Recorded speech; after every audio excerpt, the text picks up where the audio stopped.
kasih mereka masuk ke dalam? Karena waktu itu Palestina dijajah Inggris. Inggrislah dosanya yang paling besar memasukkan Israel ke Palestina. Kalau mau tahu cerita siapa negara yang paling besar dosanya? Inggris. Karena dia menjajah Palestina dan dikasihnya tiket masuk Israel berdatangan beramai-ramai. Kenapa mereka datang ramai-ramai ke Palestina? Kata Syekh Fargallah, mereka menunggu Melek Mesyah. Melek bahasa Arabnya Malik. Mesyah juru selamat. Mereka menunggu raja juru selamat terakhir. Mereka bermimpi akan punya raja, akan punya kerajaan, punya raja. Syarat rajanya itu turun, mesti ada 5 syarat. Syarat yang pertama, semua Yahudi di dunia datang kembali ke Palestina. Maka mereka pun datang. Yang dari Amerika datang, yang dari Eropa datang, yang dari Maroko datang, yang dari Andalusia datang, yang dari Rusia datang, semuanya kembali. Sekarang sudah berkumpul 5 juta orang Yahudi di Palestina, membuat negara bernama Zionis. Zionis dari satu bukit, nama bukitnya Bukit Sion, atau disebut juga dengan Zion. Maka mereka sebut negara itu adalah negara Israel, didirikan oleh kelompok Zionis Israel. Kenapa mereka buat negara itu? Karena syarat menurut mereka akan turun raja yang mereka nantikan itu kalau ada 5 terwujud. Pertama, orang Yahudi mesti ramai-ramai pulang. Sudah pulang atau belum? Sudah. Sejak 1946 buat negara 1948, sekarang Palestina menjadi minoritas dan menurut Google Map tak ada lagi Palestina. Yang ada hanya Israel. 2. Sakit hati mereka yang paling besar adalah kepada Babel. Karena bangsa yang paling banyak menyiksa mereka, lebih dahsyat daripada Fir'aun, adalah Babel. Babel itu maksudnya Babilonia. Babilonia itu Irak, bukan Bangka Belitung. Maka setiap penguasa mereka pasti menghajar, menghantam Babel, Irak. Karena menurut mereka, setiap penguasa mereka mesti menghantam Irak karena syarat untuk membalaskan sakit hati raja-raja mereka. Kalau mau raja terakhir itu turun, maka hantamlah Irak. Itulah mengapa Irak babak belur terus. Tapi yang menghantam Irak kan Amerika, Pak Ustadz, bukan Israel. Atas perintah Israel. Loh, bukannya Israel negara kecil, Amerika negara besar. Presiden Amerika tidak akan terpilih kecuali persetujuan dari Israel garis kanan. Dan menteri-menteri itu adalah sebagian besar Madeleine Albright, Yahudi. Yang merusak melalui film, Yahudi. Nah, ini semua Yahudi. Lalu kemudian yang paling-paling kaya, orang-orang kayanya, Yahudi. Tapi kita tak bisa salahkan orang kaya, ya dia kaya, salah kita lah kenapa pakai miskin, susah. Salah ini Jepang menjajah kita. Jepang salah, tapi kita lebih salah. Kenapa kita mau miskin, susah, mau dijajah? Nah, jadi kita mesti bangkitkan semangat. Yang pertama, syarat rajanya turun, Yahudi mesti balik ke Palestina. Syarat yang kedua, Irak mesti dibantai. Maka Irak itu babak belur terus sampai serangan yang terakhir. Sampai hari ini Irak lemah. Yang kedua, jadi kata dia, rajanya itu di atas. Mesyah yang dia sebut itu raja di atas, mau turun ke bawah kalau ditengoknya bawah itu hijau. Dia mau ditengok hijau. Itulah maka mereka menggerakkan penghijauan, menanam tanaman sebanyak-banyaknya, dan tanaman yang ditanam itu adalah syajaratul gharqad. Namanya pohon gharqad. Subhanallah, Masya Allah, Tabarakallah, Allahu Akbar. Allahu Akbar. Kenapa Allahu Akbar? Karena dalam hadis Nabi dikatakan, nanti ketika kamu berperang dengan Yahudi, sampai batu-batu berkata, ya Muslim, hadza Yahudi khalfi. Wahai Muslim, ini di belakangku ada orang Yahudi. Faktulhu, bunuh dia. Satu-satunya yang membela Yahudi kata Nabi cuma satu. Apa itu? Pohon gharqad. Dan pohon gharqad itu sedang mereka tanam sekarang. Saya waktu sampai di perbatasan, ini Mesir, ini Rafah. Rafah ini satu kota dibagi dua. Setengah untuk Mesir, setengah diambil Israel, Palestina. Ditunjukkan sama guide Ustadz Somad, itu adalah pohon gharqad yang hijau mereka tanam. Untuk apa? Supaya mereka bisa terselamatkan. Syaratnya mesti hijau. Barulah raja yang mereka nanti itu akan datang turun. Mereka melakukan protokoler yang dibuat oleh Zionis sesuai dengan yang mereka baca dalam kitab mereka. Mereka percaya, mereka mengamalkannya, mereka menerapkannya karena mereka mau membuat yang namanya The Great Israelian Israel Raya. 4. Apa lagi mesti mereka lakukan? Mereka mesti membersihkan tempat itu dari orang yang bukan Yahudi. Makanya yang boleh datang menjadi warga negara Yahudi itu mesti emaknya, ayahnya Yahudi. Itu yang original Yahudi.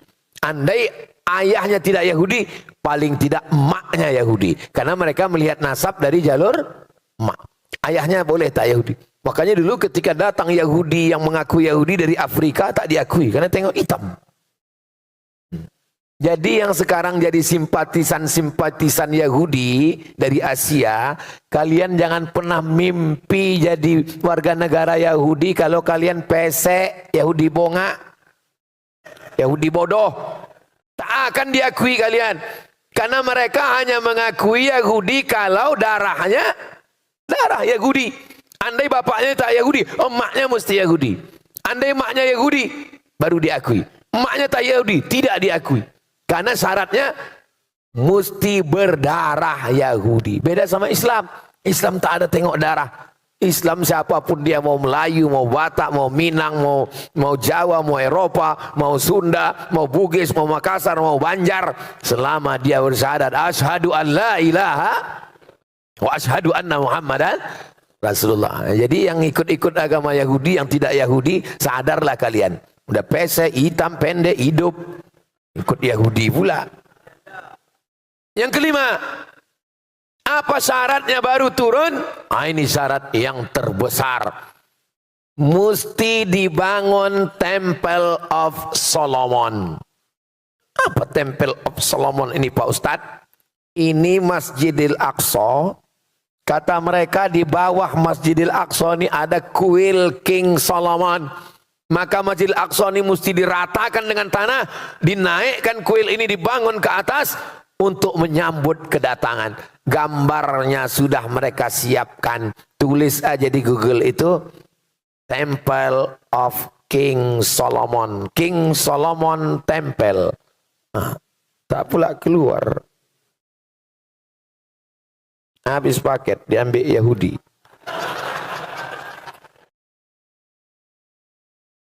Habis itu pilih image. Itu dia bentuknya. Sudah disiapkan mereka. Architectural model of the Temple of King Solomon akan dibangun di atas Masjidil Aqsa. Maka keliling Masjidil Aqsa itu sudah digali mereka terowongan sampai pada masanya nanti bom hancur, barulah mereka bangun tegak. Lalu pun mereka menantikan, wahai turunlah. Rupanya tak turun karena memang tidak ada. Mereka membangun negara mereka berdasarkan mitos. Siapa yang mengatakan begitu? Roger Jarudi. Roger Jarudi tidak Islam, orang Perancis, benci pada Islam. Allah kasih hidayah, masuk Islam. Ditulisnya buku Israel membangun negara berdasarkan mitos, ditangkap oleh negara Perancis. Begitulah mereka. Bagaimana simbol logo negara Yahudi Israel? Bendera Israel. Cuman bendera Israel ini Pak Ustadz? Bendera Israel. Macam mana bentuk benderanya? Pilih image. Benderanya adalah biru di atas, biru di bawah. Di tengah bintang segi 6. Ini bukan main-main, ini simbol. Apa makna biru di atas? Sungai Nil. Apa makna biru di bawah? Sungai Efrat. Di mana sungai Nil? Afrika Utara, Irak. Di mana sungai Efrat? Irak. Asia. Mereka mau membuat negara besar yang perbatasannya antara dua sungai, antara sungai Nil dengan sungai Efrat. Lalu apa makna bintang segi enam? Bintang segi enam ini simbol kerajaan King David menurut versi mereka. Nah, jadi jangan latah nanti di mobil buat bintang segi enam, tato buat bintang segi enam, pas taubat tik tik tik tik ngilang. Saudara yang dimuliakan Allah Subhanahu wa taala, mereka punya cita-cita, mereka punya misi dalam hidup. Ini belum apa-apa sampai nanti puncaknya. Kapan kita baru bisa membela, memerdekakan Palestina? Tengok dalam hadis, ketika batu berkata, "Ya Muslim, hadza Yahudi khalfi." Wahai Muslim, ini di belakangku ada Yahudi. Selama kita masih mengatakan ya Palestina, ya Indonesia, ya Amerika, ketika nanti kita sudah mampu berkata ana Muslim, waktu itulah baru kita bisa membela, memerdekakan Palestina. Jangan karena kajian subuh ini lalu semuanya selesai ini mendaftar ke panitia mau ke Palestina. Andai kalian pergi ke Palestina, kalian mau buat apa? 2 hari setelah itu keluar berita 50 relawan dari Batam kehilangan tenaga karena tak makan lontong sayur. Jadi maksud kita bahas subuh ini, yang kalian belajar fakultas kedokteran, belajar kumpulkan duit banyak-banyak, kirimkan duit untuk apa? Untuk membeli selimut, karena tak lama lagi Palestina akan masuk musim dingin. Mau gigil turun salju, selimut kita kirimkan ke lembaga terpercaya, di antaranya Dompet Duafa, supaya jangan sampai masjid jangan sembarang kirim, nanti masuk dalam daftar teroris internasional, ditangkap. Pas ditangkap ditanya, dari mana ini? Dari Batam. Siapa yang mengumpul? Ustadz Soman. Aku pun ikut juga. Nah, ini kita bantu Palestina. Selemah-lemah bantuan adalah doa. Belum pernah Abdul Somad kosong khutbah Jumatnya sekalipun dari doa untuk Palestina. Setiap saya khutbah, saya berdoa, Allahumma, walaupun tidak ada serangan, walaupun keadaan damai, walaupun apapun, tetap saya doakan, Allahumma ansuril Islam wal muslimin fi Palestin. Cuman kadang jamaahnya pula tertidur. Kita berapi-api di atas, dia di bawah. Palestina adalah bagian dari kita. Tidak perlu menjadi Muslim untuk peduli Palestina. Kau tak usah jadi Islam, kau tak usah jadi orang Islam untuk peduli Palestina. Cukup jadi manusia. Cukup jadi manusia aja udah cukup membela Palestina. Karena masalah Palestina adalah masalah kemanusiaan. Gereja dia bantai, meninggal saudara-saudara kita Kristen Ortodok yang ada di Palestina. Maka ini semua adalah tanggung jawab kita. Apalagi sebagai bangsa Indonesia. Karena di pembukaan Undang-Undang Dasar 1945, kemerdekaan adalah hak segala bangsa. Penjajahan di atas dunia harus dihapuskan karena tidak sesuai dengan pri kemanusiaan dan pri keadilan. Saya bangga karena anak-anak muda masih hafal lagi preambul pembukaan Undang Dasar 45. Ustaz Somad kok tahu? Aku tukang bacanya tiap hari Senin di sekolah. Saudaraku yang dimuliakan Allah Subhanahu wa taala, ketika Indonesia, Bung Karno Hatta memproklamirkan kemerdekaan Indonesia yang bertanah air, satu tanah air Indonesia, presiden pertama yang mendukung kemerdekaan Indonesia adalah Presiden Gamal Abdul Nasir dari Mesir. Mufti pertama yang mendukung kemerdekaan Indonesia adalah Mufti Amin Al-Husaini dari Palestina. Negara pertama yang mengakui kita merdeka adalah Mesir dan Palestina. Sekarang apa yang kita lakukan untuk Palestina? Hai para tentara yang gagah, hai para penguasa, dengan tombol nuklirmu, dengan baju besimu, kau akan diminta tanggung jawab di hadapan Allah Subhanahu wa taala. Allahu Akbar. Salahuddin Al-Ayyubi, panglima perang Dia nanti kalau berhadapan dengan Allah, hai Salahuddin, kau tentara, apa yang kau lakukan? Salahuddin gagah menjawab, aku dengan baju besiku sudah memerdekakan Palestina. Sekarang yang gagah-gagah, yang jenderal-jenderal, siap-siap kalian diminta tanggung jawab di hadapan Allah Subhanahu wa taala. Saya kalau ditanya, Abdul Somad, aku tak tentara. Jangankan mobil tank, jangankan pistol besi, pistol air pun ada hidup lagi. Tapi aku punya suara. Aku sudah menyuarakan tentara-tentara, penguasa-penguasa yang nanti diminta tanggung jawab di hadapan Allah. Kenapa kalian tidak mengirimkan pasukan ke Palestina? Mereka menjawab, karena Ustadz tidak pernah menceramahkan. Aku ditanya, Abdul Somad, sudah aku ceramahkan di Batam. Apakah kalian bersaksi semuanya? Allahumma ballaghtu, ya Allah sudah kusampaikan. Allahumma fashhad, saksikan ya Allah. Sehingga tidak ada satupun jenderal penguasa tentara yang nanti bisa berdalih di hadapan Allah Subhanahu wa taala. Karena aku sudah menyampaikan, aku sudah lepas tanggung jawab. Allahu Akbar.